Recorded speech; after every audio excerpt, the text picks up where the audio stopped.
Okay mga kabugrak, magandang tanghali. So ayan, nagkaroon tayo ng pagkakataon makapag-video. So saktong anong oras na? Alas 12 na ng tanghali. Alas alauna. Ayan oh. Ito yung sitwasyon ng aking munting manukan.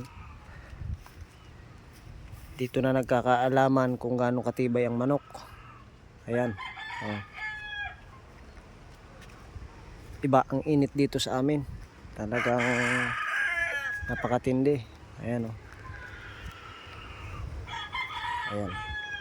Kung mapapansin niyo, namumuti yung mga nguso ng manok. Ayan, kasi yung natutuyo nilang laway yan sa may nguso. So eto. Ayan oh. Ang technique dyan, babad ng tubig. Laging may tubig. Kayo mag-aalis ng tubig. Kasi pag nag-alis kayo ng tubig, ako, pwedeng ma-stroke yung manok nyo. Awa ng Diyos, dito sa akin wala pa namang na-stroke ng manok. So eto, meron nga pala akong ginawa dito sa aking ruweda. Sinabuyan ko ng buhangin para medyo bumigat yung humalo sa alikabok, dahil laging tuyo, para yung alikabok dumikit sa buhangin. So hindi masyadong lumilipad, medyo bumigat kumbaga. So ayan, konting walis-walis lang, walang masyadong yan, lipad ng alikabok.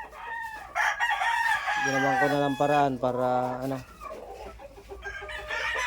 kasi kung makikita ninyo dito, ito tuyong tuyo oh. Ayan oh. Ayan oh.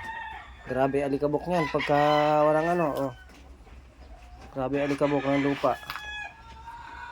Kaya ang ginagawa ko, haluan ko ng buhangin. Makulit pa yung mga aso ko na kinakaykay para bumigat yung alikabok. Tapos basain, ayan, ihalo sa lupa.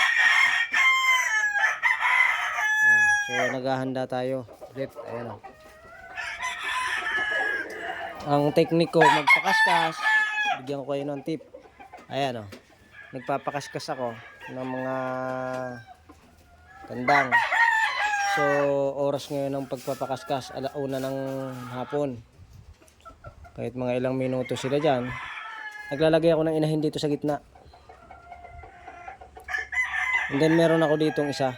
Ayan, gumagamit ako ng lubid, tradisyonal. Ayan.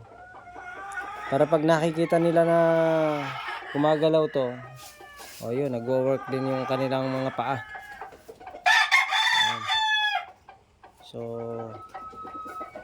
kasi ito, nakikita nila na ginigirian to. So nagagalit sila. Gano'n, siguro gano'n. Hindi natin alam. Kasi yun lang nakita kong technique na sarili kong gawa. Ayan. Napakainit, sobra. Napakatindi ng init. Talagang napakatindi ng init. Okay, sige, konting pasilip lang sa mainit na panahon dito sa munting farm ni Bugrak. Like and share ng aking video, and then pa-subscribe na lang sa ating YouTube channel. And salamat.